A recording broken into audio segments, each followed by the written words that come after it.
I don't have all the pieces, I guess. When you do your podcast, do you do all the technical stuff? Like you set all that up, you push the record button. Yeah, I said all that stuff. It's very simple. It's literally just plugging things in. I know. I like just to think of you as bigger than life, and that you don't even like. You just like walk in. Someone else do this for me. Yeah. Men, carry me up that hill. Hey, how stoked are you? On what? How stoked are you that COVID's going away? Is that amazing? Hey, we're recording, right? Yeah, we're recording. Yeah. Okay, I know what you're trying to do, bro. Get out of here. Hey, listen. They did the same. They did the exact same thing in the California school system. The kids weren't doing well, so instead of teaching the kids better, they lowered the threshold of what a good test score is. That's exactly what they're doing here. It's a weird. That's to get rid of. Right, it's a very weird thing. To get rid of COVID, they're making the test harder. Right, as of now today, you have to test positive, right? You have to test positive twice now, and that isn't still possibly a tech. Yeah, it's very strange. So I'm not sure if I understand this correctly. I need someone smart to tell me how this works. But I don't think I'm the right guy then. From what I read, that if you take the PCR test now and you test positive, but you don't have symptoms that are evaluated by the doctor, then you're not positive, and you would need another test. And since 80% of the people, since 80% of the people are asymptomatic, that means we're going to have an 80% drop, and COVID's over, Matt. I think we figured it out. We figured it out, guys. So glad we found a solution. Oh man, it's amazing. It was quick and easy, just like that. The inauguration happened, and it was just like that. Oh, you can't make that connection. Come on, buddy. Come on, buddy. You can't make that connection.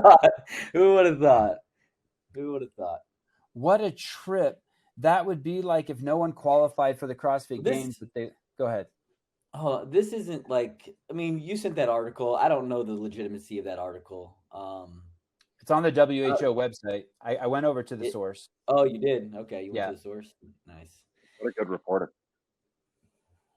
Yeah. Say that again, Matt. What did Matt say? We're recording. Reporter. You're like a reporter, he said.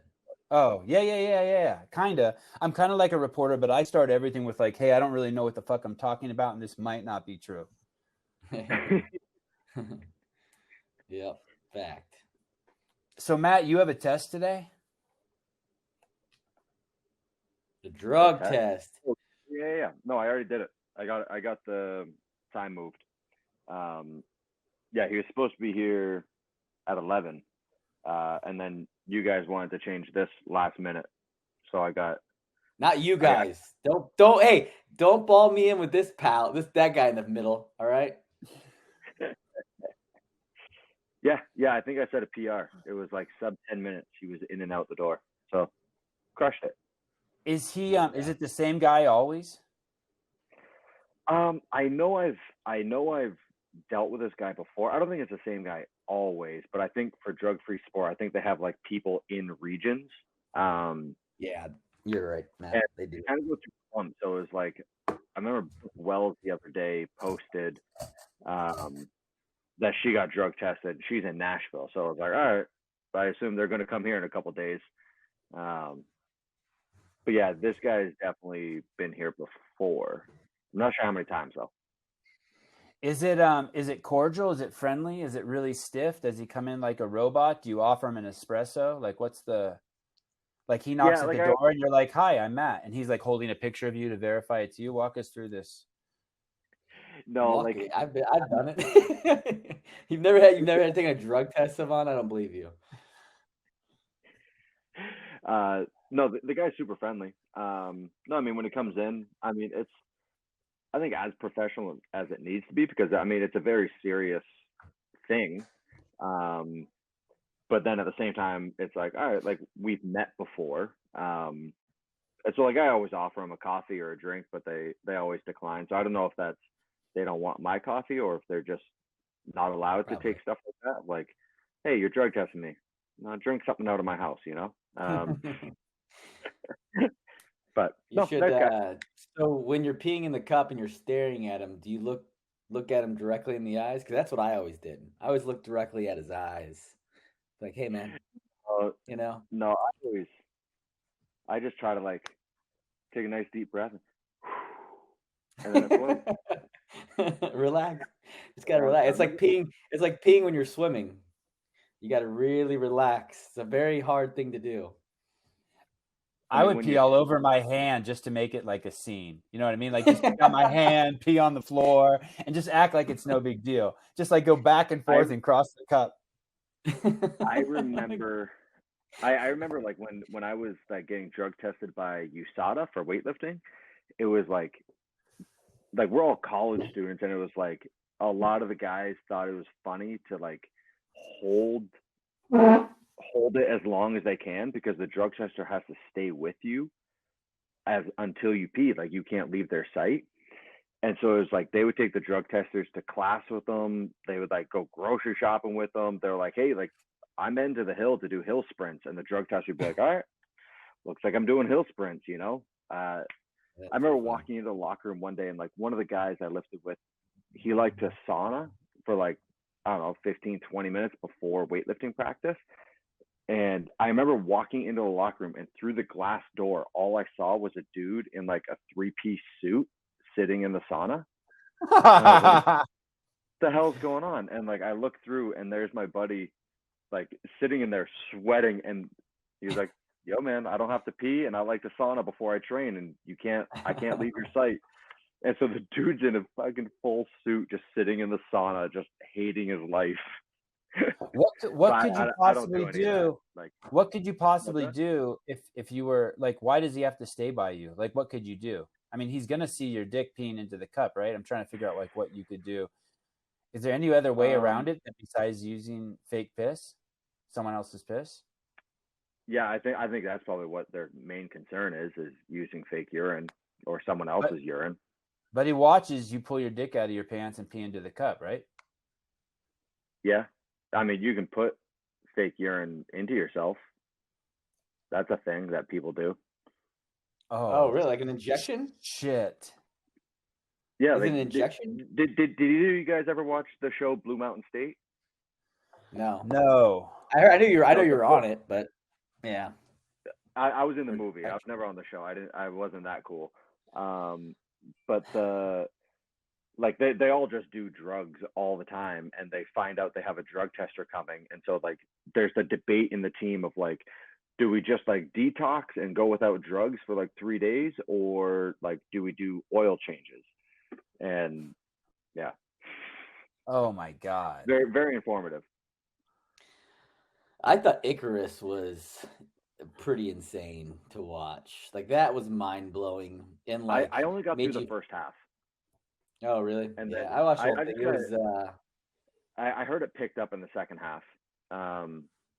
But part of me was just like annoyed by it, because it's like we're already under constant fire of like people just assume that like if you're the best in the sport, it's because you're doping.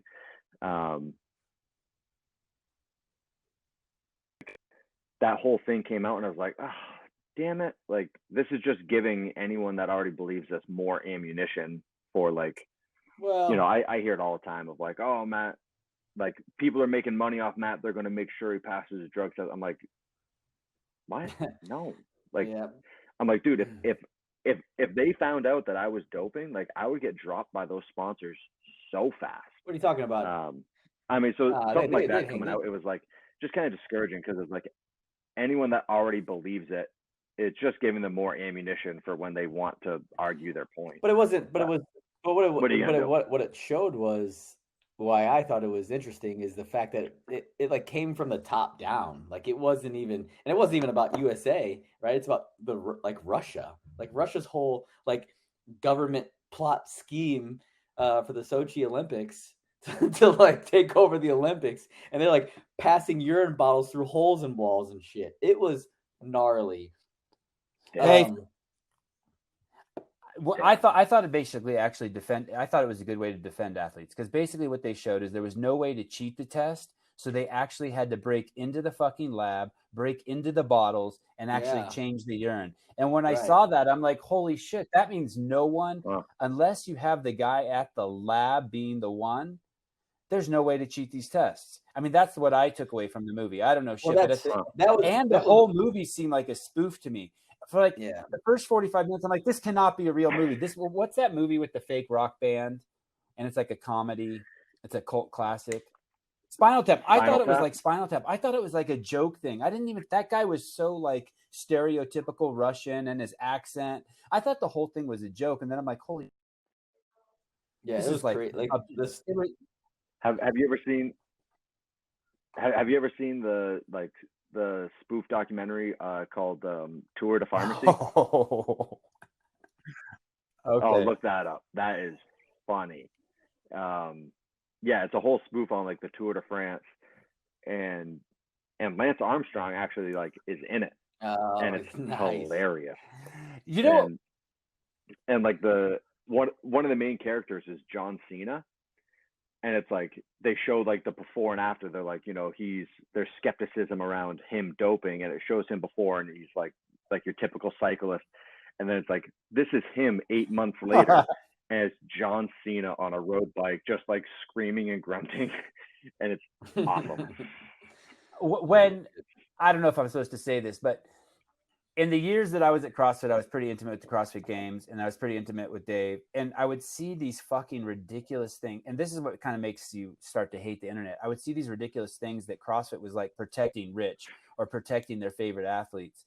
And this is the part I don't know if I'm supposed to say or not. But there would be nothing more pleasing to Dave than to catch a doper. Like there was nothing more pleasing to the CrossFit Games than weeding out those people. No one was ever fucking protected. There was no bias. There was no like, and you guys all know Dave, like you could be his best friend and he'd love to catch you doping. Like he's just like, I mean, like, he don't give a fuck. I remember hearing the conspiracies of like when Ricky got popped, and they're like, oh, he's the sacrificial lamb, you know, he's new to the sport and he didn't win, all the stuff. So it's like, yeah, let the guys that, you know, CrossFit HQ likes keep going. I'm like, man, if you knew what was going on behind the scenes of like the relationships, I've looked down like they would Dave would love to pop you, Matt. He would fucking love. He'd love to pop anyone at the top. I mean, he's trying to maintain the integrity of the sport. That's his only concern. He wants to maintain the fucking integrity of the champion. He doesn't believe. I've spoken to him. He doesn't believe for a second that you're doping or T is doping. He says anytime I've asked him about it, he'll say emphatically, "Dude, we test the fuck out of these people, and we don't tell them, and we just ride them." I mean, Jason's just right over the hill. That fucker got tested all the time. Yeah. Like I've had at home blood tests, urine tests, all that shit. I mean, if someone wants to believe it, like there's no change of their mind. You know, you tell them like, no, I get out of competition drug testing, and they're like, oh, but it's not by USADA. And it's like, all right, well, I'm pretty sure to be USADA, you need to be an Olympic recognized sport. I think that's the reason that CrossFit isn't with USADA. But then you hear it's like, all right, it's drug-free sport. I've been tested by both. The testing procedures are identical. You know, the boxes, the cups, the stickers, the paperwork, everything is identical. Yeah, and it's like if someone already believes it, it's like you can explain to them as much as you want, and you're not going to change their mind. They're just going to get more like rutted into their opinion already. And I mean, the thing that's unfortunate is like anyone that has been popped, they all come out with the same excuse. Oh, I had tainted supplements. I had kissing dudes. I ate out with my boyfriend. Yeah, and my favorite. And that like, I was kissing a dude.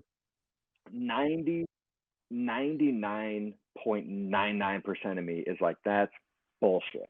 You know, I've heard stories of the people that got popped. The story I've heard is that there is one attorney that reaches out, like when it gets released that, hey, you got popped, this attorney reaches out to the athletes and says, hey, this is my specialty. This is what I deal with. Here we go. And he has like, all right, here's your 8 excuses. Pick one. And the athlete just like, oh, I'll take that one. And then they run with it. There's so much of me, I don't believe those athletes. I'm like, no, you were cheating. You got caught with some high test shit, and like you're not owning up to it. But then there's that one tiny part of me that's like, well, fuck, I don't test my supplements. Like the only supplements I take are ones that I'm told are tested by third party. You know, like what's is it True Sport or I think that's something like a third testing party that the supplements go through, or whatever it is. You know, when I work with a supplement company, I make sure that like they own their production facility. I make sure that they're not doing any third party mixing for other supplement companies. I make sure that aren't shared with other products. You know, I'm doing those protocols, but at the end of the day, I'm not there when that tub of protein is getting packaged and mixed and all this shit. So there is that one part of me that's like, well, fuck, maybe all these people that got caught are. Well, you blow dudes, Matt. You ask them if they're on supplements before you do that.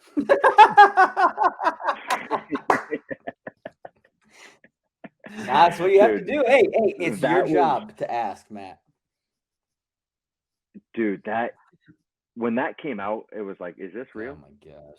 Like, that was holy shit! Someone used that as an excuse, that was ridiculous. That was a long time ago. I mean, that's one of those ones where like I feel like it's a lie that they're like, this is such a crazy lie. Like, who would make this up? I think there should be some lies that if you're willing to say them, that you get a pass. Jeez. What I always thought was funny though, was the fact that people would always say, "Oh, Dave programs for certain people." I always thought that was hilarious that people would say that and think that, and they're like, "Oh, they're gonna try to they're gonna try to program me out." I mean, I literally heard that come out of an athlete's mouth before, and I was like, "Well, I've said it before. Well, if you're a well-rounded athlete, they can't. There's nothing they can do, right? I mean, there's no conspiracy. Yeah, I mean, in terms of like the programming, I see the argument on both sides. Like I've heard. You think that? Hold on. You really think that they do that? That they try to program people out of the work? I've heard examples of it. Dear God. So I don't think it's enough to make a difference. I've heard of things, you know, whether it's athletes finding out the workouts ahead of time, you know, stuff getting changed last minute, whether those changes make a difference or not. I've had examples, like there's been stuff that's come up for me that I'm like, all right, was that a coincidence? Maybe. But do you blame yourself or do you blame the programmer that you're not better at something? Blame not being better at it, whatever it is that they're trying to out-program you out. I fucking well, that's what I'm asking. So then, what are you talking? So then your argument makes no sense, Matt. Like if I go out there and Dave exposed me in a certain way, I was never pissed at Dave for programming a workout that didn't suit me. I was pissed at myself that I didn't get to that I wasn't better, right? That I couldn't deadlift 405. Josh, what he's saying is there's 13, and Matt, correct me if I'm wrong. What Matt's saying is there's 13 events in, let's say, a certain CrossFit Games, and you just finished event 7, and everyone kind of knows what event 8 is going to be, and then all of a sudden the rep scheme and the weight changes, and then all people's minds start thinking, hey, why would they do that? Are they doing that to make it so the race will get tighter? Are they doing it to get Matt out? Are they doing it to, right? Is that what you're referencing, Matt? Like things like that? I mean, yeah. I mean, dude, I watched an interview that Craig Ritchie did with Greg. Like this is probably like a year and a half ago, 2 years ago. I forget.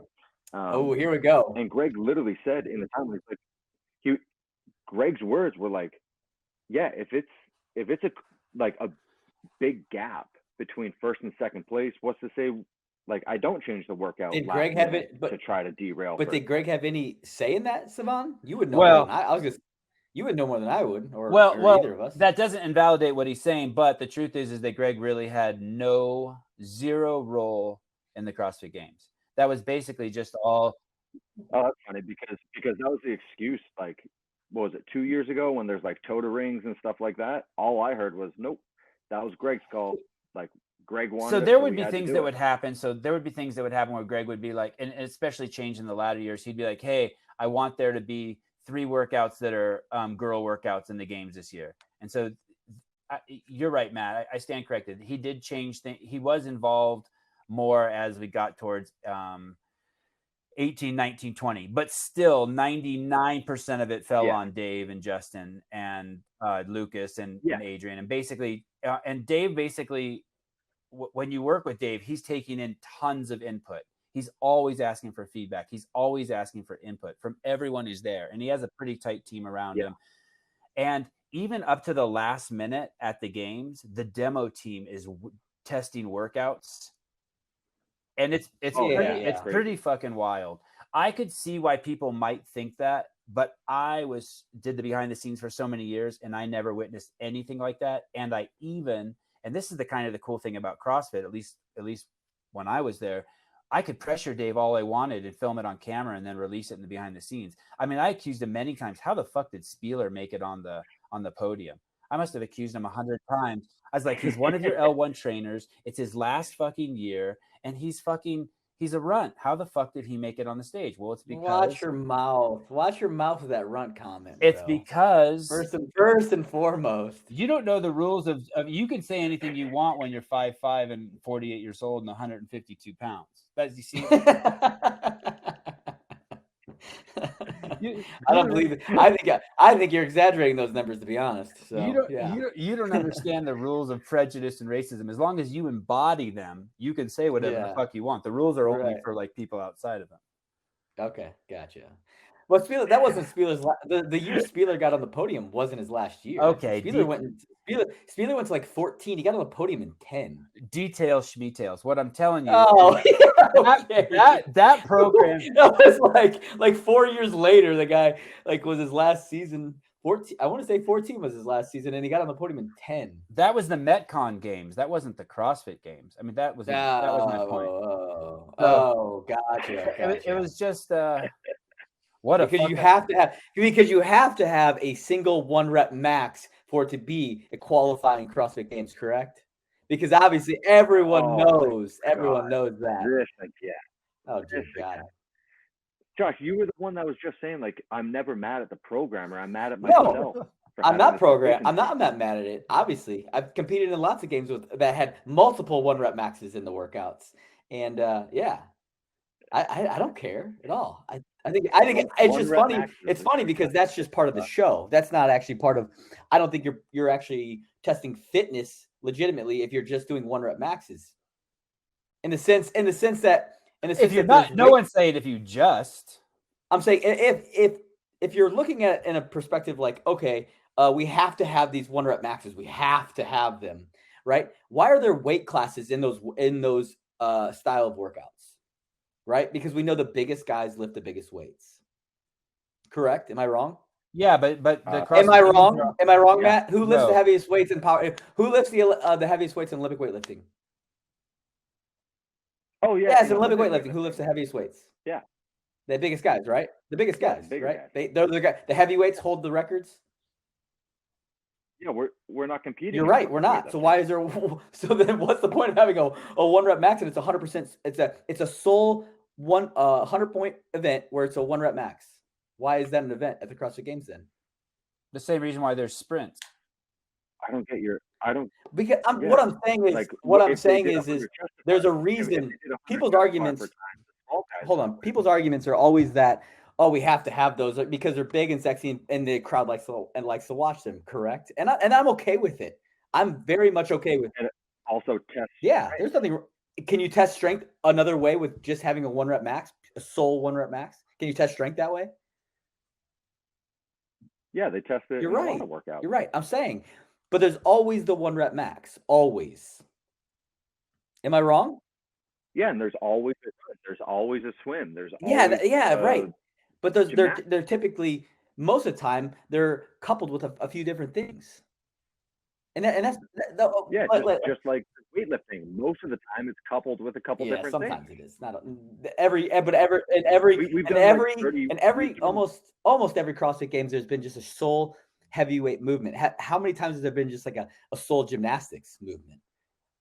A few, maybe a handful. Go back and look. Like we've done like 30, maybe a handful. We've done 30 muscle. Yeah, I'm saying there's been a handful of them. Maybe 3 or 4.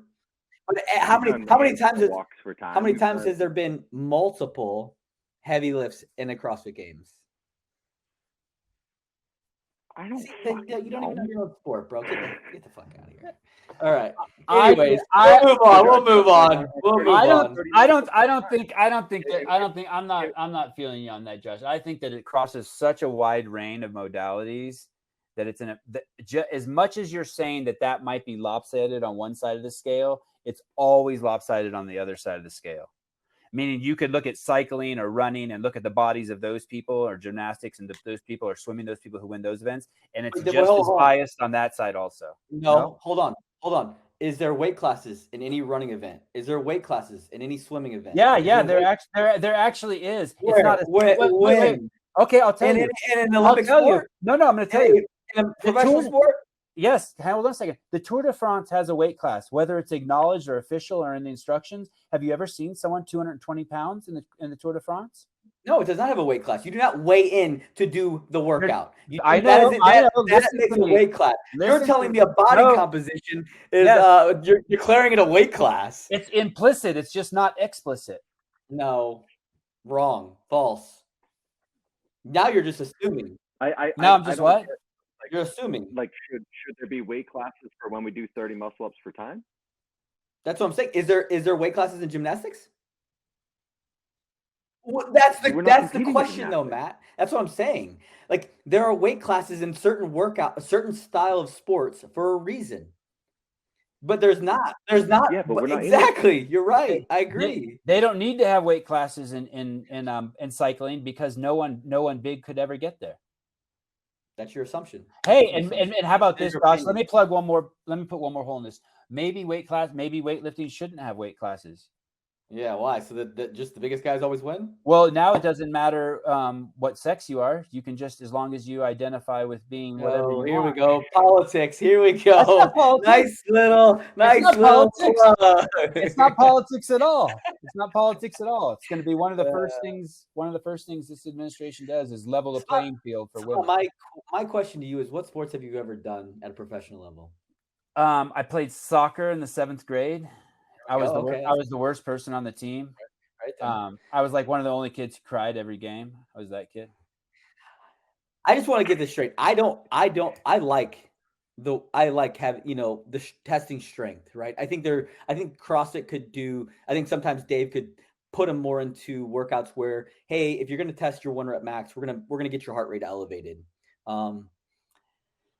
I like that style, or ladders and things like that. I hated when we did just 1 rep maxes where it was just 3 lifts. You had a certain amount of time to do the lifts. I just didn't like that, because if I'm looking at it on a purely sport basis, there are weight classes in those sports for a reason. And if you want to make the argument that running and swimming and all that other shit and gymnastics, there are no weight classes in those sports. And that's just the fact, right? And so now you're saying, like, okay, well, it's lopsided because the bigger guys can't run as fast. Well, that's not my fault, right? And it's not their fault that I can't lift as much. But there are weight classes in the sport of weightlifting for a reason. But so if we're running a 5K and like the smaller guy is gonna has the advantage, I wouldn't even say the smaller. Should they have to deadlift 500 pounds? Before they, yeah, I agree. Yes, no, yes, but I do. You know what I mean. I love that, Nat. I love what you're saying. I do agree with that. Yes. Hey, dear Berkshire, never make Josh the director of the CrossFit Games. He will fuck that shit up. No, I won't. I'll make it perfect. It will be a legitimate, true CrossFit Games. Okay, weight classes. When you fight Dave, are you guys going to pick up? Look at his eyes, got all steely and shit. No, whenever Dave, I will let him fight at whatever weight he wants to fight at, because he doesn't weigh that much more than me, anyways. That seems a little unfair, Dave. Josh. Good. I'll take it. He's gonna come in at 190. You're gonna come in at 172, and he's gonna whoop your ass, and then you're gonna cry. You're gonna go, "Oh, 18 pounds heavier than me, man." False. That is false. I will not cry. If he knocks me out, he knocks me out. You know, and it'll be what it is. I will not cry. I told him we don't have to pick a weight. How close are we to seeing that? Dave is very far away from it, but I'm very close. I will sign the dotted line right now. You guys would fight with headgear on? I think you have to, unless you're a professional. I believe so. I believe so. Yeah, any amateur style fight, you typically have to fight with headgear on, unless and I would in the backyard. Hell no, we'll take those off. We won't even wear gloves. And I don't. It depends. And also depends on the state you're in. That's all run by that. The state commission. I heard headgear is actually worse for you, and that headgear is only used in boxing to prevent headbutts, so that it doesn't stop you from meat. Yeah, that's what I hear, and it makes It makes sense to me. So I had a whole experience when I was down in Miami of like being around some boxers and stuff like that. And one of the guys I was with is a professional bare knuckle fighter, and holy shit, that is a different breed of human being.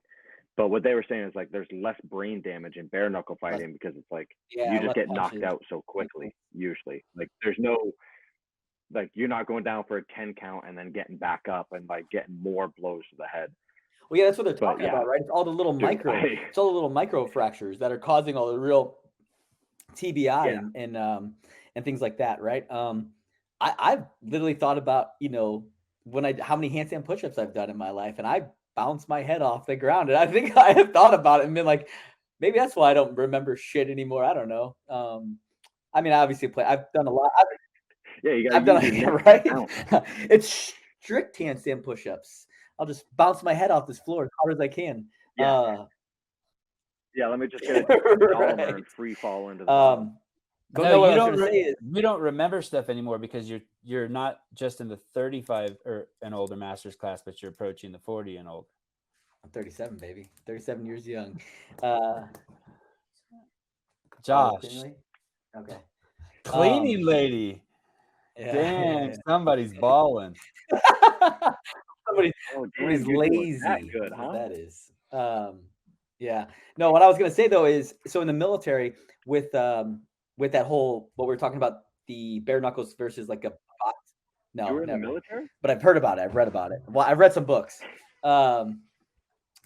So I was a breacher, and I actually instructed breaching at the end of my career when I was in a training command, and we had to wear our helmets. But there was this day where we would have the whole entire platoon or troop actually set off a door charge, which is just a small little entry charge to blow a door. But man, like at first, they made you wear your helmet, it's safety, right? A lot of times it was catching frag.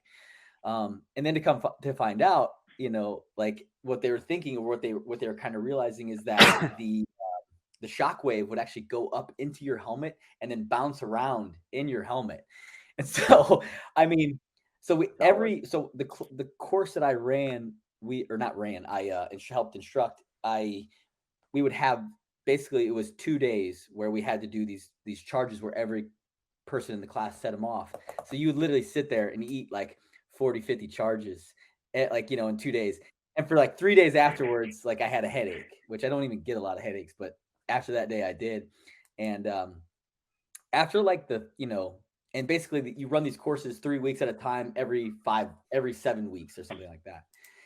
And so after a year of doing this, because I was there for 3 years, I believe, I literally started to like take my helmet off. I'd be like, this, like I hear this, like this doesn't make any sense. Like we're not getting any shrapnel or any debris that's coming flying in. So I might as well just take this off and see if it helps. So I don't know. I don't know the real truth or not, but the shit. The long-term repercussions of taking 50 charges man, it was a week. Fun. It was a good time. Josh, if they knew it was bouncing around in your helmet, why did they insist on you wearing your helmets if they knew? Because of the frag. Because for them, like that's something that they can see out. Like if you get hit with a chunk of wood that came off the door frame and sticks into your skull, right? For them, that's more like upfront and like, oh wow, we have to stop this, as opposed to something that you'll probably not see until 5, 10, 15 years later, all the repercussions from the shockwave bouncing around in your helmet, you know. So yes, so I'm in Lake Tahoe, and yesterday I went out with my dad and my sons, and we went down the street and we parked, and we were going to walk along the lake, and we parked on this street that's like just shops lined on either side, and we jump out of the car, and my dad goes, "Oh shit, I forgot my mask," and my dad wears his mask everywhere, right? And I look around in my car, and I don't have a mask for him. And I'm like, and I'm looking around, but the streets are empty. It's winter time here, and there's no snow on the ground. It's completely sunny. It was 48 degrees. There's nobody around. 80% of the businesses are closed. There's just no one around. And I see my dad's like starting to freak out. And my dad's 80, but he's an 80-year-old who still works in the fields, still climbs ladders, still does all construction. Like he's a total ambulatory. Like I still view him as a strong male.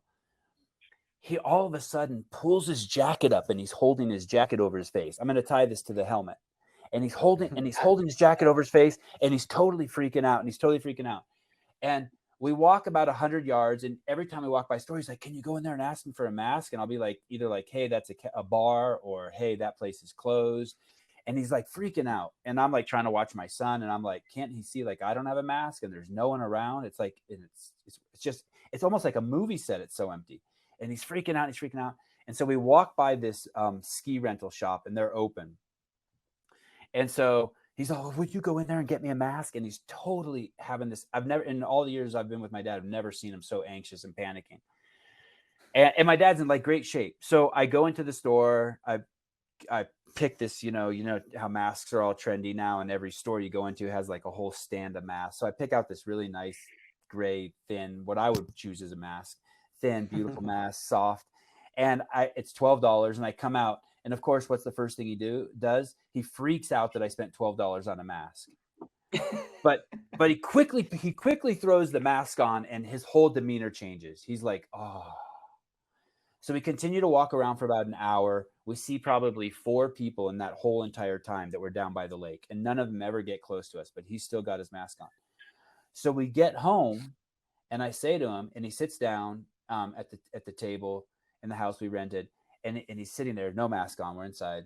It's the family. And he said, and I walk up to him and I go, "Hey, you're fucked up, dude." And he goes, "What do you mean?" I go, "You don't know how to, you've been wearing a mask for 9 months, and now you don't know how to be without a mask." And he just looks at me and he goes, "You're right."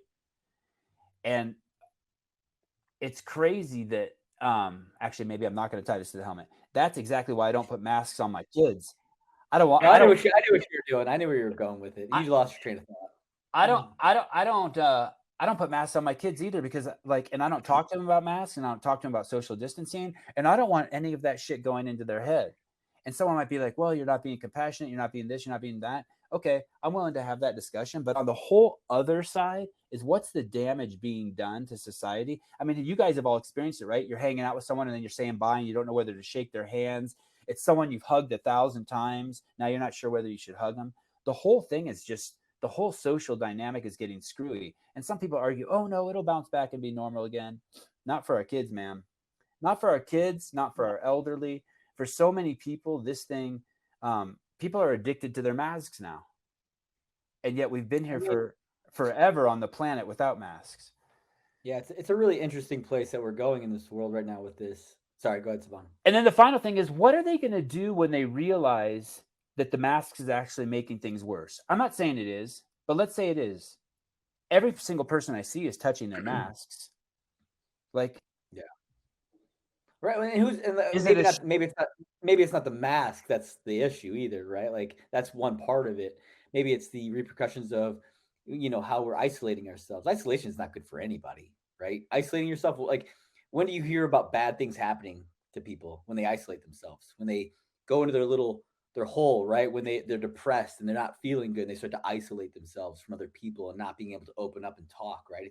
It's in our human psychology or I don't even know the word I'm trying to use right now, but to be able to talk to people. I mean, I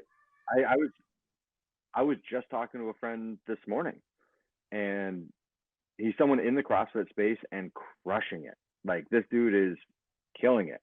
Like, great life partner, like house, everything going for him. And he was like, yeah, he's like, last week, like, I got pretty depressed. Like, they're on full lockdown, and he was like, yeah, it was getting pretty bad.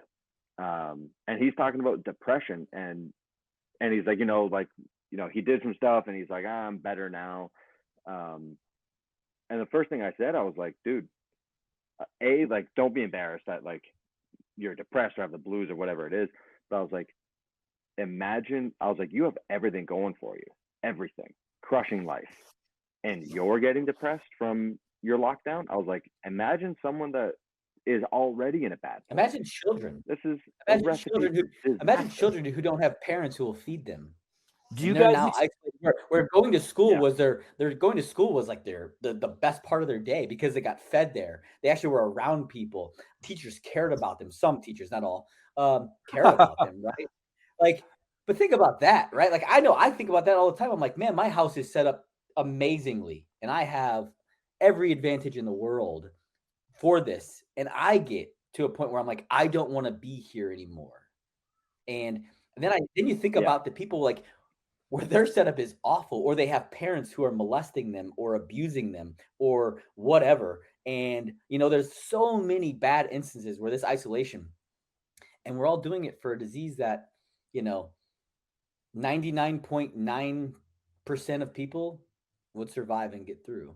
And so I don't know. That's the weird thing for me. And I'm not saying what we're doing is right or what we're doing is wrong. I don't know. I'm not the one in charge. I'm not the one who gets to make these decisions. But there are going to be some repercussions from this. That's for sure. Massive repercussions. The two arguments that people like to rely on are the we don't want to overwhelm our healthcare system, and you're not compassionate about saving people. And the two responses I like to give is it's not COVID that's overwhelming the healthcare system. The problem that was overwhelming the healthcare system was already here. And you like to talk about that. Yeah, I love talking about that. Sure. And if you're going to talk about compassion, there's 7.5 billion people on the planet.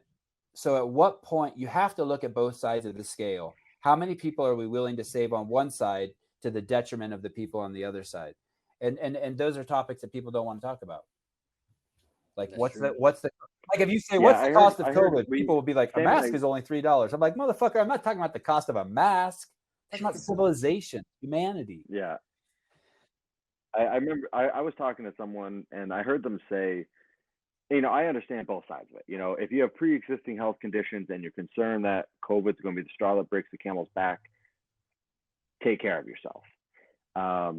I'm personally not concerned about getting sick, but I'm very well aware of like being in contact with other people and just respecting, like, all right, you have your beliefs, you want to do what you want to do.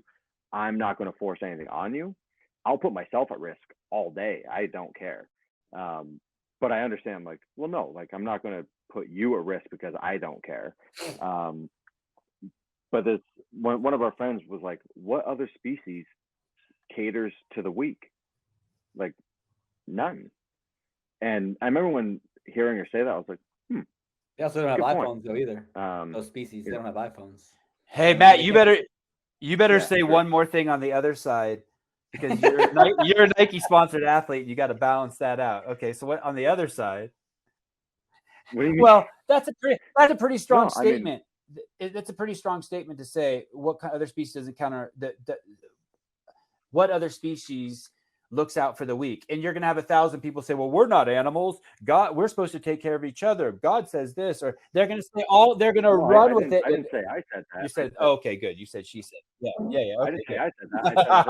I was like, listen, Sevan. No, it's a great point though. I mean, it's just an interest. Like, this whole thing is very interesting. It's very weird, and I'll be really excited when it's all past this. But it's over. No, it's over. Hey, seriously, if 80% of the people, no one's disagreeing that 80% of the people are asymptomatic, right? All of those people are now going to drop off of the people. But he's mandating? Well, I know he mandated the mask, Biden, or wrote an executive order of mandating masks in federal buildings. But I don't know. I know how they like in the news. It's like mandating masks, but they don't finish the sentence, right? Well, In they're federal saying buildings. on all federal lands. Well, that's how you make On money. federal land. Federal Yes, land. on all federal land. Hey, if I was to meet you guys for coffee, and at the last minute Matt said, "Hey, I'm bringing a friend of mine who has cancer. Do you guys mind wearing masks?" I'd wear fucking 4 masks. You know, I'm not like. Why is your soul so black, Sevan? Yeah, it's mostly black, but I do have a bright spot in it. It's just the fact that the knee-jerk reaction. I do believe that the COVID response has significantly passed the damage that COVID would have done. Me personally, I believe that, and I'm totally open to being wrong about it. Like, I don't know it for a fact, but I do believe it. The same way I believe Dave would whoop your ass. I love how you always. But I don't know it. But I don't know it. But I don't know it. I know Matt. I know Matt. You're only saying this about. Sorry. I know Matt is the greatest CrossFit Games athlete who ever lived, and he's won 5 times. 4 or 5? I thought it was only 4. Does the 5th one even count? Really? Josh, I mean, there's only 5 people there. I'm just kidding, Matt. You know I'm kidding. I thought what you and Tia did. Call it whatever you want. It didn't change my page. In fact, dude, and you did. You won the games 5 times. I'm just giving you shit. And I thought what you and Tia both did was fucking unreal, and it was one of the coolest things I got to watch in a sporting event. And I'm a huge sports fan, unlike you, Matt. I actually like sports, and I thought it was really fucking cool to watch. All right, pal. I've been getting into sports. I've been getting into them. You referenced the UFC fighter the other day. I'm like, whoa. Did Matt O'Keefe type this text message and like hand you the phone back? No, in the last year, dude, I went to 2 NBA games.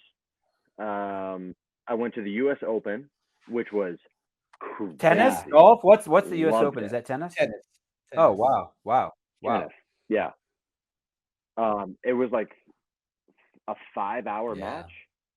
It was crazy. Yeah, tennis is. I love playing tennis. Do you play? Have you ever played? I bet you and Sammy would have a good time going and playing. I've never really. It's actually really fun. I mean, I like all sports though. But yeah, O'Keefe's on a mission to get me to play golf, but that hasn't. Golf is great, and it's a really hard sport. And I heard it raises your estrogen. It sounds made up. Hardcore made up. I know actually Scott Stallings is coming in town. What was the other sport next week? That I went to? We're gonna play some golf. Scott's the guy in the PGA. He's the guy who was like fat. He was on your show, Sevan. He's awesome. He's so cool, right? Yeah. Love Scott. Such a great dude. High T count. Yeah. Matt, you can text me after the show's over and thank me for this one. Josh, what's the status with your real estate in Cookeville that you bought next to Frony Senior's house? How's that going? Are you moving there? Are you building there? Like what's going on, buddy? Tell us. Inquiring minds want to know. Oh man, I don't know. I got that land. It's still there. You do 6 acres, baby. It's 6 acres right next to. Yeah, it's right next to Big Rich. So it's all like I'm always up for offers. I don't know if I'll ever get there or not. It has no property on it. So yeah, we'll see. I don't know, man. Like, do you let Rich train on it and the team mayhem train on it? Like when they're training on the property, they're allowed to run through your property? If I see it online, I send a quick text. Hey, get off my land. I actually told Big Rich, I was like, if I ever move here, this is going to become my pond, just so you know. And if I see anybody swimming in it, shotguns are coming out. Is his pond on your property? No. Oh. That was a joke. I was gonna come in and take it. Declare it. Why did you buy that land? I really liked Cookeville. I thought it was a great place, and I liked a lot of the people there. And I could see myself, when I get older and maybe wanting to move there. And I don't know, things change, people change, times change. We'll see what happens with that land. But you would. I've had a few. What's that? No, go ahead. I would say, I've had a few people make me offers. So. Never bad thing to ask, right? If someone wants to give me the right price, I might sell it. I don't know. Who knows? Has Matt offered you money for it? I asked him. I go, hey man, I got 6 acres. I know you're looking for land. Matt, how far do you live from the property that Josh has? I mean, I'm probably like 15, 20 minutes. And you're in Cookeville proper? Like it's Cookeville? Yeah. I'm inside the city limits. Like the house I'm in is just like they're all like prefab homes type thing of like they're just like shoehorned in. And I mean like when they build them, they build 4 at a time. And so it's like we'll literally leave for like 3 weeks, like go on the road for sponsors or vacation, whatever, and we'll come back and then like there will just be like 4 newly framed houses, and we're like, oh, apparently they're building houses there.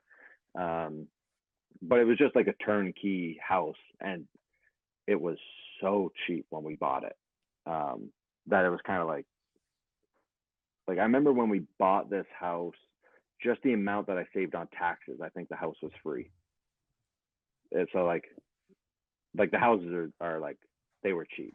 Did you buy that before? Yeah, did you buy that before Josh bought his land? I don't know.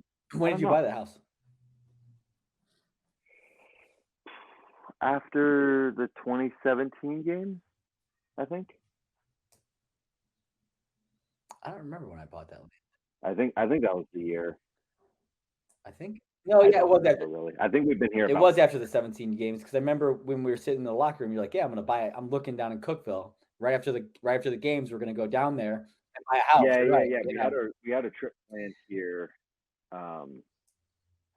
Yeah, we had a trip planned to come here to go house hunting.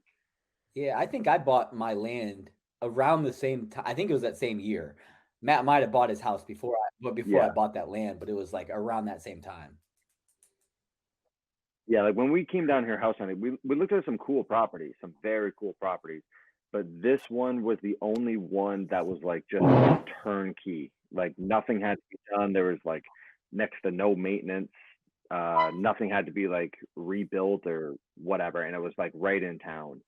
And we knew it was only a short-term stay. Like we knew we weren't staying here long term. It was just like I think we've been here 3 years now, and like we're probably going to be selling soon. Where are you going to go? But it's just like it was. We have our house in Vermont. Well, I know that, but I know you're not going to stay there because of tax purposes. So where are you going to stay the other half of the year? We actually don't know. You guys haven't figured it out yet? We're trying to figure that out. You know, like the other option, like Nashville is the obvious choice. Like there's, I think Nashville is just a fun place. Like we went down hunting in Austin, Texas. Really like Austin. But yeah, I don't know. We're kind of flying by the seat of our pants right now. Going to be determined on where T and Shane go? No. No? No, I would love to, like, I hope we get to link back up. But I don't even think they know where they're going to go. How did that? Go ahead, Josh. Go ahead. No, I was just going to say, like, obviously I know that you guys, were training partners, and Shane kind of became your coach, I guess. I don't know if that's what you want to call it or whatever. Yeah. But you don't care that much. It's not like that big of a deal. It's not like high priority. No, like I would love to link back up with them. But it's like I don't know where they're gonna go. And you know, I want to start doing some stuff that's like not just revolving around me, of like this is what's best for my training. So it's like, all right, Sammy, like this is where we're going. It's like, all right, you know, there's going to be input from more than just what's the best for my training.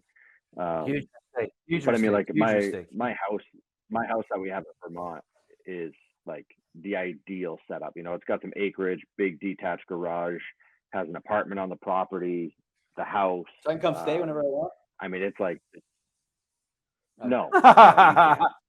Colleagues. Can I have a key to the gym? Can I have a key to the gym? And during COVID, can I go in? During COVID, can I come in there and work out? No, everyone should know we are not friends. We are colleagues. Josh, Matt and I totally understand that. Josh is all confused. No, I don't know what's going on. I don't have very many friends, so I'm just happy to be able to talk to people. No, like the whole point of like putting in the apartment was like I want to have a place that people can come. You know, like I'm gonna have like an absolutely dream gym for any sort of training.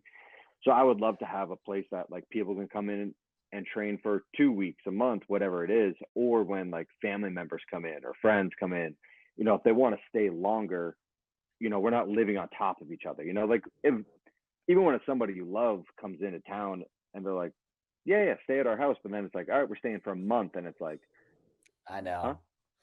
And so having like a full apartment on the property, you know, we can see each other as much as we want, or if, you know, if they want their space, if we want our space, How many acres do you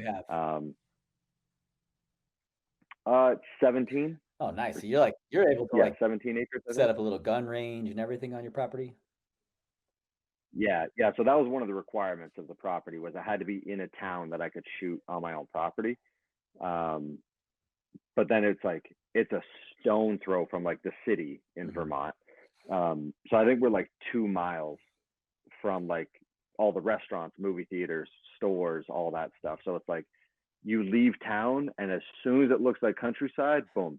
Like, so our road, it's like there's cattle, there's horses, you know, people with big hay fields.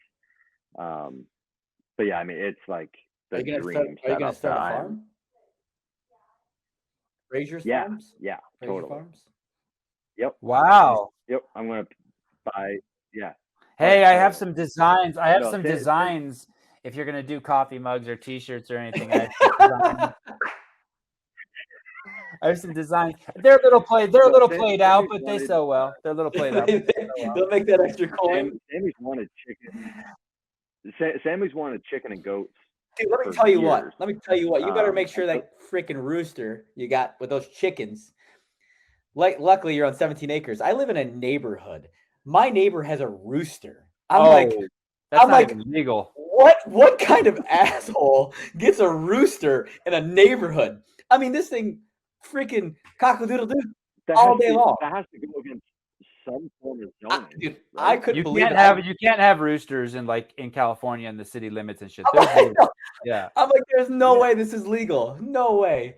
I mean, I'm not gonna call and complain. I'm dropping weights.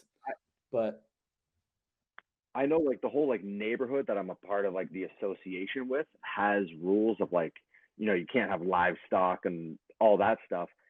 But then like in the like HOA document, it's like except for this one piece of property, because like the whole HOA is like on the other side of the street, and then it's just like my house that somehow got like roped into this HOA. And so like all the exemptions for like, or all the rules for like livestock and stuff like that apply to the whole thing except my property. Because that was another thing that's like, well, Sam and I want goats, chicken, you know. Dude, I was looking up like, did you know how cheap miniature donkeys are? No, tell us, Matt. Dude, to buy like a miniature donkey, dude, they're like $200. And I was like, oh, I'm gonna get an army of them. You're trying to be like Dave? Trying to be like Dave? What are you gonna name him? Matt, tell me about how you met Tia. The most fascinating part about your whole relationship, and Josh touched on this earlier, was it was really remarkable not only what you guys did at the games, but it was really cool that you did that last workout together. I mean, that was really fucking cool. It's cool to reflect on. It's cool for all sports fans to see from any discipline. I mean, it's just, not only did you guys both win, but together. It was really fucking amazing. And not only did you do the last workout together and just kind of like coasted in on it, Matt, you won it. You know, it was like, and you were literally hanging back. Like, not even, obviously, I don't know if you were hanging, I don't know how much you were hanging back, because obviously Tia's a monster, but you could tell there was definitely some, a little bit of pullback there, where you're like, and you said Matt still wins the workout. Dude, Dave was pissed about that. Dave was pissed that Tia and I did it together. What are you gonna do? It was hilarious. What are you gonna do? Yeah. Sorry, I lost Sorry, I took second place in 2 workouts out of your 14 workouts you handed me today, this weekend. So how did that relationship start? Like, where did like the very beginning? Did you guys meet at the CrossFit Games? Did you meet through Instagram? Did you like?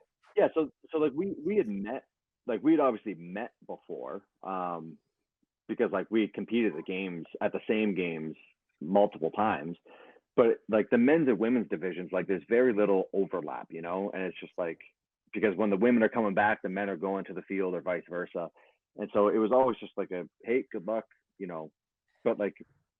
And when there's like a huge group of competitors at the games, it's usually, you know, like you're not like meeting all these new people. It's like, you know, you're 2 or 3 and you kind of stick to that group.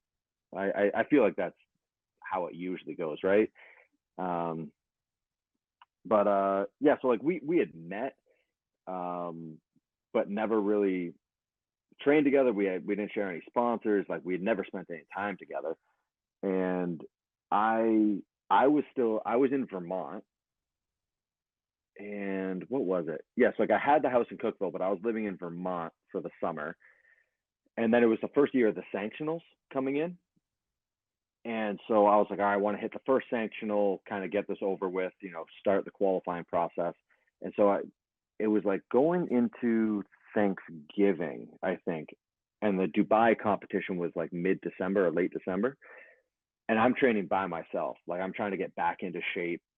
And like it's a grueling process when you take like a couple months off and then you're like, all right, now I need to get back in top shape. So I'm not even just training like by myself, but like I don't have any company in the gym. Like I'm in the gym when it's empty, and I was really struggling with it. And I had heard she moved to Cookville, and so I tracked down her phone number, and I literally just called her. I was like, hey, like this is Matt. Like I heard you're in Cookville, and she's like, yep. I was like, hey, if I move back to Cookville tomorrow, will you train with me? And she was like, yes, please. And so it was that night, Sam and I packed up my truck, and then we drove back to Cookville the next day. And when we met, we kept it very casual. You know, we both sorry. Let me were go back. kind Let of me like say we didn't something. want to step in any When you toes. do that, are people in your circle, like people you take advice from? Are they like, whoa, Matt? Like, is Sammy like, hey, are you sure? Or is O'Keefe like, are you sure? Or just like your circle of support? Like, sure, about like what? You just called her, you don't even really know her, and all of a sudden you're just packing up your truck to go train with her from Vermont to Cookville. I mean, because if it's a bad mistake, you're going to lose a week's worth of training, right? Well, so like the kind of the way we set it up was, so like I already had a house in Cookville, so that was, it's not like it's a total loss. It's either I'm training by myself in Vermont and taking a chance at training with Tia in Cookville, or I just start training by myself in Cookville again. So you go down there, and it's sort of a courtship process, like just kind of like, yeah, so between Shane, Tia, and myself, none of us wanted to like overstep any boundaries. And so we basically set it up of like, hey, when we will try to coordinate to get to the gym together, you fill out your whiteboard of what you're doing for the day. I'll fill out my whiteboard of what I'm doing. And if there's something that either of us want to jump in on, great. If not, like, I think we said, like, you know, I'm sure there's going to be a lot of days that we both just do our own thing, but it would just more be being around like-minded people, around company that's doing the same thing. So we kept it very casual, and then it was just more and more often I was getting more out of doing her workouts with her than doing like my specific things, you know, just having that constant push of someone else. So I started doing more and more and more of her stuff. And then, you know, Shane was seeing this and he started asking me for input of like, hey, you know, you're doing all of Tia's stuff, but is there anything that you want to work on specifically? So it just kind of worked out organically. You know, there was no expectations from anyone. I think even by the end, there was still the occasional thing that would come up that I was like, yeah, I'm not doing that. Or, you know, vice versa. But for the most part, you know, it just worked out of like having this absolutely elite monster of a training partner. And it's like, dude, we could have done front somersaults. And if we're doing them against each other, we're going to do them with intensity. I've gotten to, but Shane put a lot of thought into what he did, the timing of it, all that stuff. I've had the privilege of working with a lot of different coaches. Like I don't work with Bergeron anymore, but there was lessons I took from him that I still carry on today.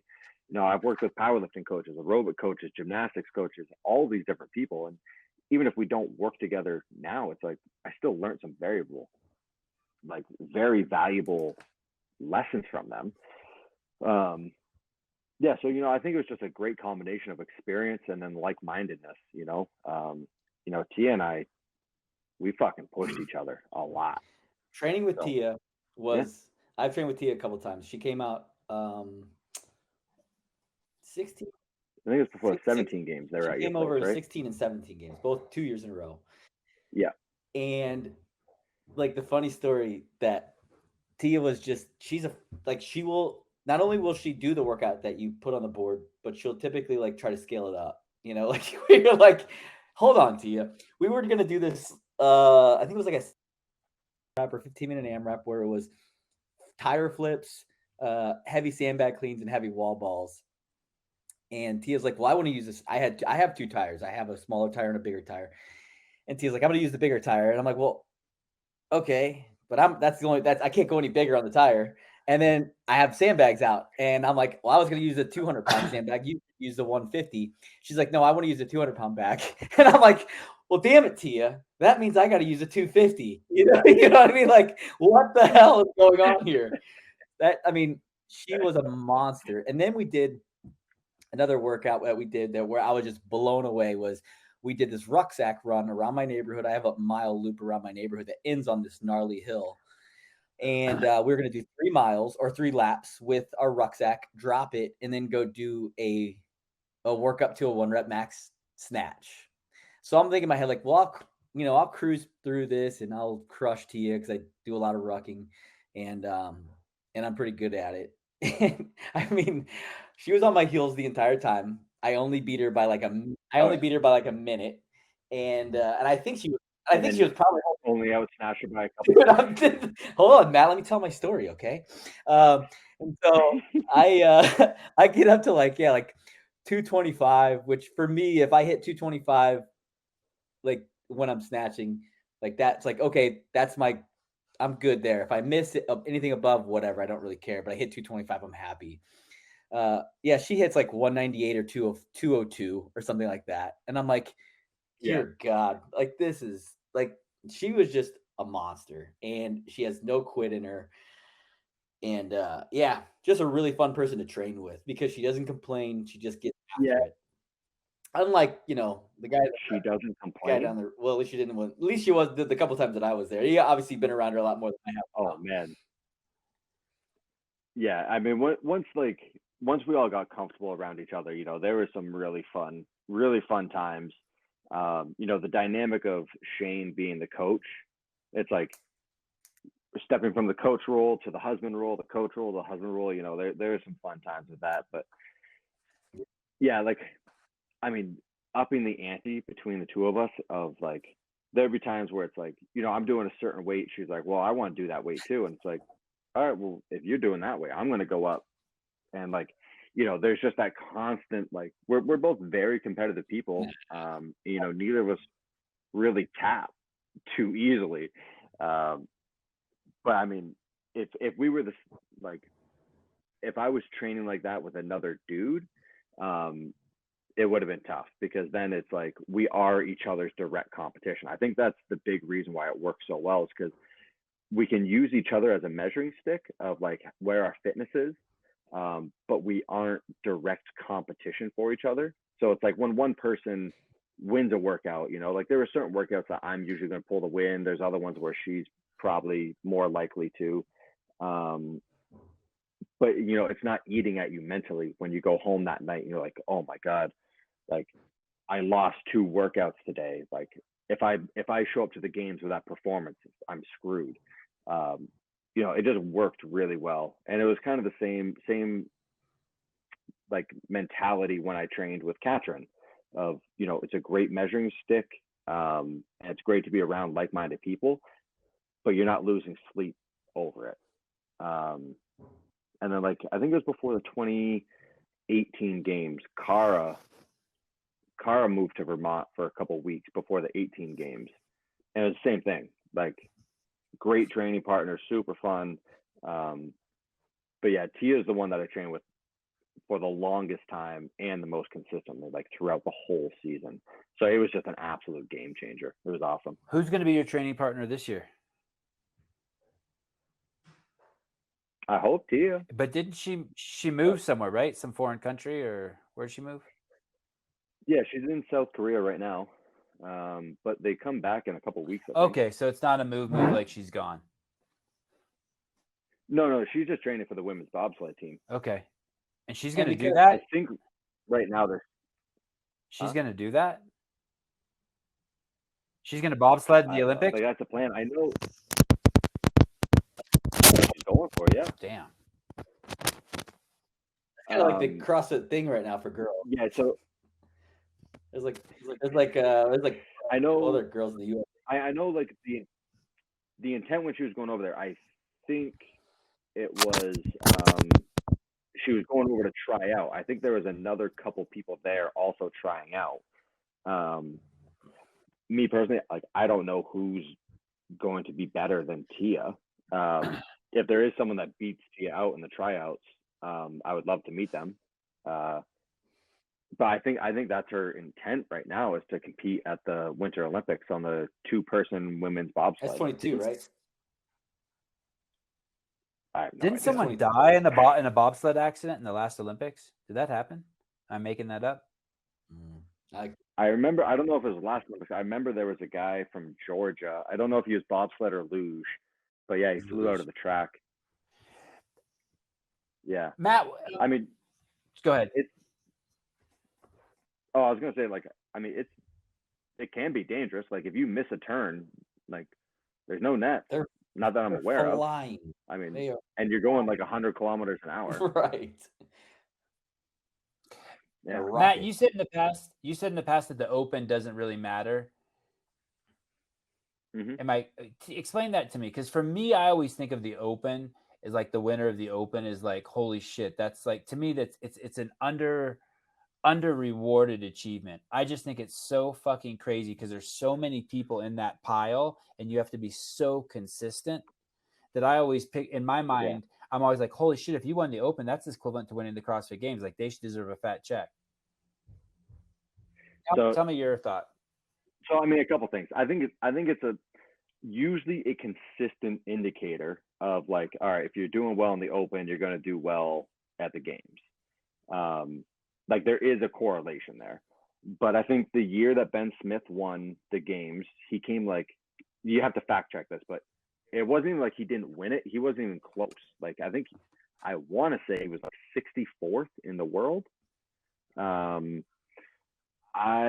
have won the Games after not winning the Open. But kind of a funny story. So the first year that I won the Open, it was 2015. So like I won the Open in 2015, then went on to not win the Games. And then Ben, who was like 64th in the Open. Yeah, you have to double check those numbers. I'm checking right now. Don't worry about it. And perfect. Fact checker. So anyways, I won the Open, and someone along the line had told me that you win money for winning the Open. And so I was like, well, yeah, obviously, like the Open is this like big thing. And so in 2015, when I thought I had a chance of winning the Open, I would repeat workouts, and like I think I did each workout twice probably. And then I win, and I'm super proud of myself. It's something I worked hard for, all this stuff. But I was really excited because someone had told me that like I win money for winning the Open. And so anyway, some time goes by, and in that Open I had won one of the workouts, so I won $2,000. And like months go by after winning, and I finally hit up Tim Chan, and I was like, hey man, when do I get my prize money for the Open? And he responds, he's like, "Oh my God, you haven't gotten your money yet?" I'm like, "No, oh my God."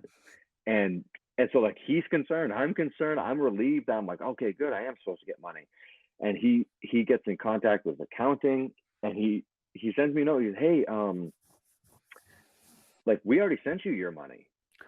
And I was like, "No, I never got anything." And he's like, "No, like the accountant said you deposited your check like May whatever, like when we." And I look back at my bank recs, and I'm like, yeah, I got my check for winning the individual workout, but I never got my check for the overall prize. And he was like, "There is no overall prize." And I was like, then why did I just win this? Like, what was the point of winning it? And he was like, "Because like you won, like that is the prize." And I was like, "Well, that's dumb. Never doing that again." It should be a huge prize. It should be a huge prize. It's Then, so fucking hard. Am I thinking about this right? Sorry, Josh. Am I thinking about this right? Let's say there's 5 workouts in the open, right? And you take first place in 4 of them. But then all of a sudden in the 5th one you take 350th place. You're fucked, right? And that's why that competition is so fucking insane. Am I thinking about that right? Or am I mean, no, you're right. Like you have to be fucking amazing to win the open. Josh, what was it? The first time they put in the clean and jerk, 1 rep clean and jerk in the open. It was actually 2015. It was like, yeah. So, Josh, maybe you should tell us, but it was like the guy who was sitting 1 spot ahead of you, you beat him in all 5 of the workouts, but then he outlifted you by, what was it, 2.5 pounds or 2 pounds? Something stupid. And like he that. was ahead of you overall on the leaderboard. Yeah. That like it even went regional too, where it was weird. And so yeah, exactly. Like that's why I always thought like 1 rep maxes should never be in the open, because they were just too skewed. And exactly, it skewed the workout so hard. But anyway, to go back, sorry, fact check. Ben Smith took 3rd the 2015 year, in the open. Ben did? Yeah, Ben took 3rd. You took 1st, Rich, Ben, Jason, Scott. Yeah, Ben was 3rd. Oh, I thought Ben was way lower in 2015. I don't know, 62 and 3rd. They seem pretty close to me. Yeah, pretty much same. Oh wow, I was way off. Yeah, maybe it was. Oh yeah, there was definitely the open though. When they started putting heavy lifts into the open, man, it started to skew the leaderboard so hard. Because even like you don't even have to do all 5 of the workout or all 6 of the workouts or whatever it is, and you could go in there, lift your big heavy weight, and possibly win your 2,000. Well, I mean, like, and how many people in that, when that first heavy lift was put in, I remember seeing weightlifters, they would go in and they would have, I think there's a minimum work of like 1 round or something. Yep. And they would do the 1 round, sit for 10 minutes, and then do the 1 rep. Yeah, I mean, it just skewed things like because I remember that was my point. I remember, I think I said this to Dave one time. I'm like, so you're gonna tell me that, I think it was Kenny Leverage, I beat him in every single workout, and he out clean and jerked me by like 10 pounds or something, but he beat me because of that. And it was like, so you're telling me, to your standard, that Kenny Leverage is fitter than I am because he could clean and jerk 10 more pounds than me, but I beat him in every other workout in the open. I'm like, that doesn't make much sense to me. Oh, it sounds like you should like work on your weaknesses or something. I tried my best. Oh, Josh. Well, if you did it as a Sinclair formula, I'm pretty sure I would have won. Just saying, you know. Yeah, there's no weight classes in CrossFit. Sorry, dude. Yeah, exactly. That's why there shouldn't be single 1 rep max lifts. Just saying. Then there shouldn't be single modality of running. Why? There's no weight classes in running. There is not a weight class in running. You can go run as fast as you can, as much as you can. There is not a weight class in that sport. You show me a sport that doesn't, like, we can go back. Okay, there's not a weight class, but there's a biased, an irrefutable bias in body composition. Why? Yeah, I don't know. I feel like you're weight classes and weightlifting, it would be the same body type bias as like runners are long legs, super lean, lighter in weight. Weightlifters would just be the biggest guys. Little guys wouldn't even get into weightlifting. Exactly. Right. So your point. I feel like we're arguing the same thing, but for different reasons. Maybe I'm just being stubborn. I don't know. Oh, you definitely being stubborn. Definitely being stubborn. Josh Bridges is stubborn. I don't believe What? it. I just think that exactly like we're a sport where there's where there's a weight class, there's a weight class for a reason. So What do you guys think about people who thank people on their Instagram? Like, oh, they their post will just say 10K, thank you, or 1 million, thank you. I have some pretty. That's a trigger point for me when people thank their followers when they have a why? celebratory because I just feel it's Oh, like when they hit a milestone with how many followers they have. yeah. I feel like it's But are you Do supporting people do that? Are you anymore? supporting the people that support you? I don't know. It's In a way, it's almost like a I think that's there's a silly. I think it's silly that you're thinking about it. That's I, what I I think think. there's a cheese dick douchey Where's this tooly going? kind of element to thanking people for like it's some sort of like really relevant metric. Like I can see what I see what you're saying. I see that like how you could take it the wrong way and be like, this guy thinks he's more important, or this person thinks they're more important than they are. But I don't think that I'm I don't know if struggling seeing the sincerity in it. Or like when you go to someone's yeah. profile, they go, "I love all my followers." I'm like, "Wait, what?" I'm like, I'm struggling to see the sincerity in it. Do you guys do celebratory posts No, for I don't. milestones? No. I mean, I think I put up like a post of like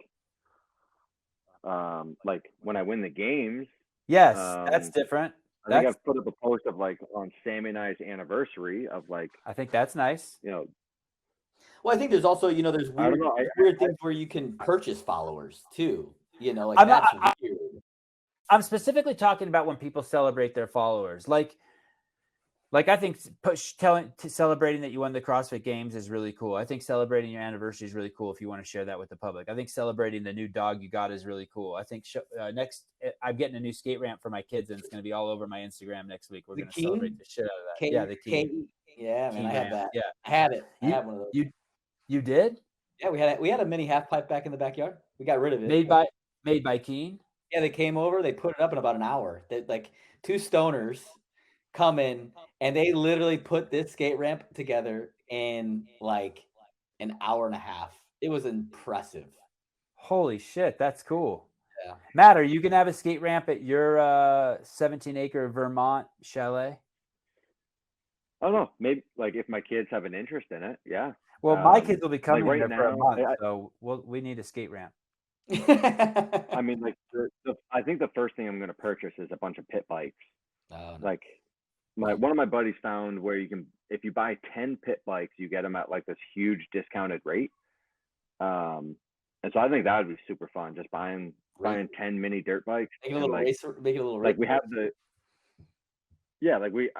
like my buddy parks his excavator and his skid steer on the property. So it was like, all right, we can build a cool track and just like Friday nights, like pit bike races, barbecue, and a bonfire. Like that sounds like the dream. It's a 50cc bike. Yeah, I think the pit bike started as like 50cc. I think you can get them like 90 or 120cc. I've done very little research into them, but it just sounds like something that would be so much fun. And Sammy wants to learn how to drive a motorcycle so that when we have kids, she can be like the cool mom that teaches the kids how. That's an easy way to do that. Do you have a date for when you're having kids? I mean, not like booked in the calendar, but I think it's in the near future. Like less than a year? In 2022, will you have a kid or one in the oven? Have you pulled a goalie? Probably. Yeah, I think by that point I hope so. Have you pulled a goalie? No. Josh, do you understand that joke? Josh, do you understand that joke? No, explain it to me, please. I mean, but it's a real thing of like we're both 30, Sammy's 31, and it's like we're starting to realize now like that we have friends that are having kids or trying to have kids, and it's like, oh, it's not as easy as you thought when you were younger. And it's like, oh man, I hope we can have Yeah. I hope we're capable of having a kid. Or just people in general, right? Like it doesn't even age. Sometimes people just, doesn't work out. Yeah. Crazy. Yeah, like when I was younger, like, and your friends aren't trying to have kids, you just think like it happens very quickly. And now that you're an adult and you're around people that are like doing it and going through the process, it's shocking how many have trouble getting pregnant or like. So like we're kind of sitting here like, oh, I hope it happens. You're good. Like we You're kind of put good. it off for a long time. You're good. Let's hope so. She's gonna be pregnant. Be careful, buddy. Let me tell you, she's gonna get pregnant quick. She's gonna get pregnant quick. You guys are gonna make a love child and be happy little campers. I want like twins or triplets. I just want. I'll knock it out pretty quick, right? One there, batch of kids. One batch. There's one litter, Man, that would be tough. Having more than Sammy definitely has the frame to carry triplets. Oh, for sure. All 4'11" of her. Yeah. So Matt, we have 4 minutes before Josh has to go for his teeth whitening. Are you Are you saying something? Are you saying something right now? I have to wear sunglasses when I look at you. Good. Are you going to compete in the CrossFit Games this year? If you qualify? We already talked about this. I know, but you said you weren't. This is like the first question you asked. I know, but you said you weren't sure. Are you sure yet? Wasn't that like 15 days ago? Probably. Things change. Sevan, that is it on that little quarterback wrist wrap you're wearing? Is that you got your playbook in there? Is that your question playbook right here? No. I was playing with my kids, and I'm playing with my kids, and I'm Wonder Woman, and they get to be all the male characters. So you're still not 100% in yet, Matt? You're not 100% in? Dude, this is old content, man. If you want to keep followers, if you want to get more views, you got to talk about new things. Jeez. I know, that's why you have to break it that you are. Saying your interview skills suck. That's your one job here. Hey, no one's here for your stories. That's for sure.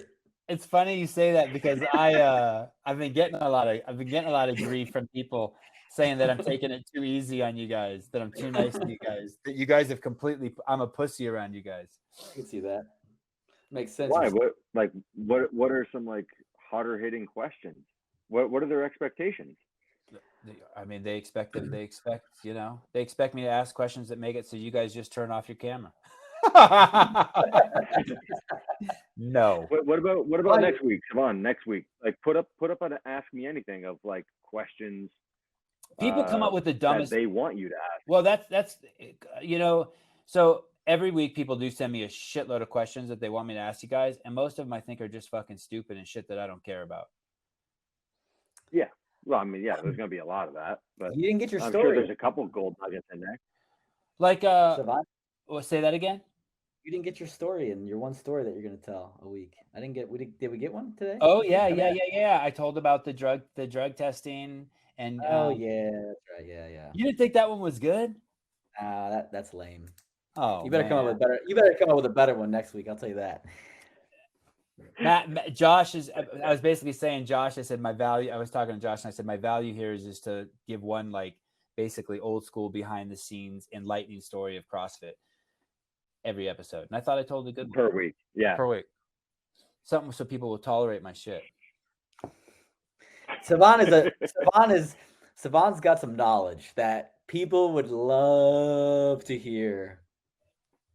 About sugar? Oh, I mean sugar, exactly. I mean there were questions I meant to ask you, but I guess we'll just have them save them for next week. Yeah. Hey, I want to write some questions down too, because me and Sevan had a good talk the other night, and I got some little tidbits, and I'm like, ooh, we need to get this, and we need to air this out a little bit, Yeah, I'm in. All right, I'm gonna start a notes page of stuff that comes up through the week of questions that I want to ask. Yeah. Don't worry about it, guys. You guys don't need to do that. You guys keep getting closer to your computer, bro. Keep getting closer. People want to see that pretty face of yours. Someone said in the comments, Jesus, Sevan, don't lean into your camera ever.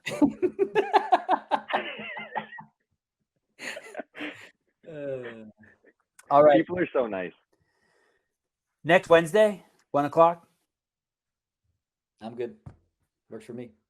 I'll have to check the date, but I think I should be good. Okay, now remember I'm gonna. No, I might be on a boat. When we get off this call, I don't want you to text me and tell me, Josh, we need to have guests on. All right? Hey, don't do it. I don't. You're gonna do it for the next 5 days until next Wednesday. I don't want you to text me and tell me what a douche Matt is. Right? Just give it a few minutes before you just text me and say that. Yeah, next Wednesday I'll be on a boat, so we'll have to modify that date and time. Well, either way, Tuesday, Wednesday, or Thursday, I'll be wearing my Froning shirt, so it's cool. Whatever. Cool. Is that what you're wearing right now? It is what you're wearing, isn't it? I didn't even notice it. Always. It's all I got. Yeah. I'll send you a different jersey. Okay, don't hang up yet. Oh, that's